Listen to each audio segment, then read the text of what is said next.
میرے پیارے اسلامی بھائیو، السلام علیکم رحمۃ اللہ وبرکاتہ۔ آج میں آپ کو 5 نماز کی فضیلت بتاؤں گا۔ حضور نبی کریم صلی اللہ تعالیٰ علیہ وسلم نے فرمایا ہے کہ جب نماز کا وقت آتا ہے تو ایک فرشتہ اعلان کرتا ہے کہ آدم کی اولاد اٹھو اور جہنم کی آگ کو بجھا لو، جس کو تم نے گناہوں کی وجہ سے اپنے اوپر جلانا شروع کر دیا ہے۔ تو ایماندار لوگ اٹھتے ہیں اور وضو کرتے ہیں اور ظہر کی نماز پڑھتے ہیں، جس کی وجہ سے ان کے صبح سے ظہر تک کے گناہوں کی مغفرت کر دی جاتی ہے۔ اسی طرح پھر عصر کے وقت، یہاں تک کہ ہر نماز کے بعد یہی صورت ہوتی ہے۔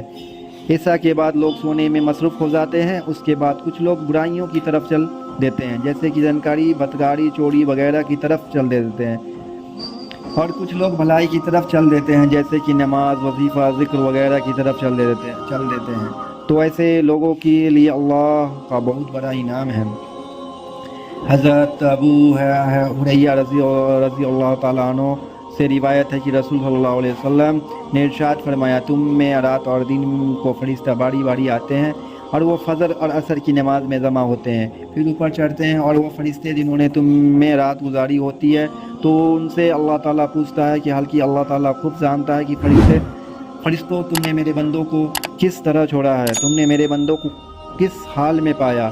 فرشتے کہتے ہیں، ہم نے ان کو اس حال میں چھوڑا ہے کہ وہ نماز پڑھ رہے تھے، اور ہم ان کے پاس گئے تو وہ نماز پڑھ رہے تھے۔ میرے پیارے اسلامی بھائیوں، اس حدیث شریف سے یہ بات سمجھ میں آتی ہے کہ فرشتوں کی ڈیوٹی تبدیلی ہونے کا وقت فجر اور عصر کا وقت ہے۔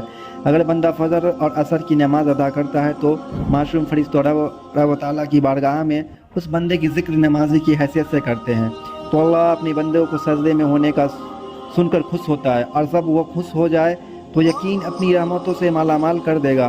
فجر اور عصر کا وقت جو نیت ہی اہم ہے۔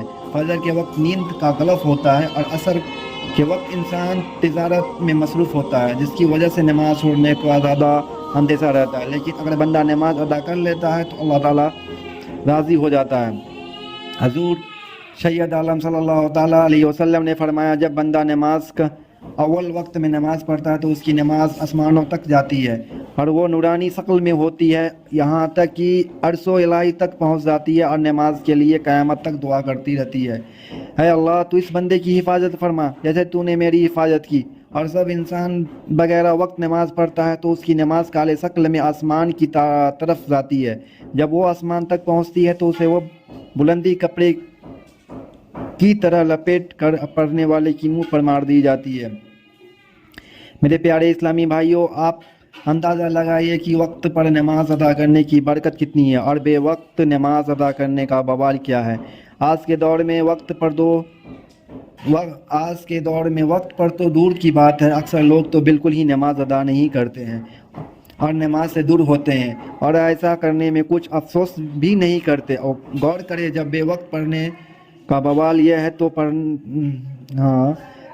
جب بے وقت پڑھنے کا بوال یہ ہے تو نہ پڑھنے کا انجام کتنا سخت ہوگا۔ اللہ تعالیٰ ہمارے صغیرہ اور کبیرہ گناہوں کو معاف فرمائے، اور پابندی سے وقت پر نماز ادا کرنے کی توفیق عطا فرمائے۔ آمین ثم آمین۔ ہیلو گائز، اگر ویڈیو اچھی لگی تو اپنے دوستوں میں شیئر کریں، اس ویڈیو کو آگے سے آگے شیئر کریں، میرے یوٹیوب چینل کو سبسکرائب کریں۔